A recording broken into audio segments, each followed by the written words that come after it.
हालो प्यारे बच्चों, इस वीडियो में हम गणित कक्षा 9 डॉक्टर मनोहर की बुक है अध्याय 3 निर्देशांक ज्यामिति, जिसमें प्रश्नावली 3 का क्वेश्चन नंबर 14 और 15 इस वीडियो में हम प्रश्नों को देखेंगे। तो आइए अब हम प्रश्न को देखते हैं। तो क्या दिया है, निम्नलिखित बिंदुओं में भुज और कोटि बताइए। तो यहाँ पर हम आ जाएंगे तो हमारा जो एक्स एक्सिस और वाई एक्सिस होता है उसमें एक्स अक्ष के मान को हम भुज तथा वाई अक्ष के मान को हम कोटि कहते हैं। तो पहला भुज होता है और दूसरा कोटि होता है। अगर हम बात करें, ये एक्स एक्सिस होता है, ये हमारा वाई होता है।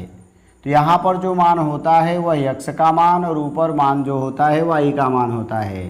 तो निर्देशांक को हम एक्स वाई इस तरह से लिखते हैं और यक्स के मान को हम भुज कहते हैं। तो पहला मान जो होगा वो भुज होगा और दूसरा मान जो होगी वह कोटि कहलाती है। तो यही दोनों मान हमें बताना है, भुज और कोटि। तो इसका मतलब हो गया, पहला जो भुज बनेगा 0 और कोटि हमारी 0 बन जाएगी। तो इसमें आ जाएंगे तो हल में हमें क्या मिलेगा, पहला ले लेंगे हम 0 0, तो 0 0।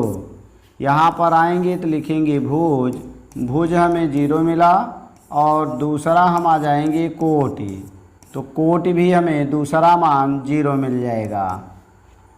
अगला आ जाएंगे -3 और 5 की बात करें तो -3 और 5 हो गया।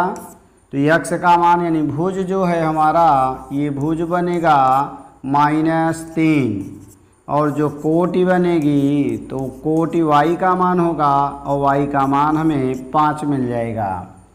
थर्ड हमारा है 4 -6, तो 4 -6 है। तो यहाँ पहला मान हमारा भुज बनेगा, तो यहाँ आ जाएंगे यक्स का मान भुज और भुज हमारा मिल गया 4 और जो कोटि मिलेगी हमें वह कोटि मिल जाएगी -6 हो गया। एक और दे दिया है -2 -3, इसमें भी आएंगे हम भुज लेंगे तो भुज का मान पहला मान होगा -2 और कोटि जो बनेगी हमें कोट, ये दूसरा मान होगा -3।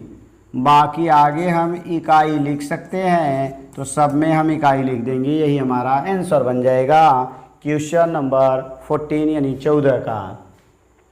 अब आगे आ जाते हैं, दूसरा ले लेते हैं 15 नंबर। तो 15 में क्या दिया है, निम्न बिंदुओं के निर्देशांक लिखिए। इसमें भुज कोटि सॉरी। तो यहाँ आ जाएंगे तो हम देखेंगे पहला मान भुज का होता है, दूसरा कोटि का मान यक्स का मान है, ये वाई का मान है। तो ये हमारा यक्स बना, ये वाई बना। तो पहला जो निर्देशांक बनेगा नंबर 1 यानी हाल में क्वेश्चन नंबर 15 का अगर हम 1 2 लिखें तो हमें मिलेगा 0 5। तो पहला बन जाएगा 0, दूसरा बन जाएगा 5, क्योंकि जो भुज होता है उसी को यक्स कहते हैं और जो कोटि होती है उसको हम वाई कहते हैं। अगला इसी तरह से हमारा दूसरा जो बनेगा नंबर 2, तो हमारा भुज -3 हो गया और कोटि हमारी 1 हो गई, तो -3 और 1 बन गया। फिर आगे आ जाएंगे तो नंबर 3 में तो भुज हमारा -5 है और कोटि हमारी 0 है, तो ये यक्स का मान बना, ये वाई का मान बना। तो थैंक्स फॉर वाचिंग। इस तरह के वीडियो को देखने के लिए चैनल को सब्सक्राइब करें, वीडियो को लाइक करें।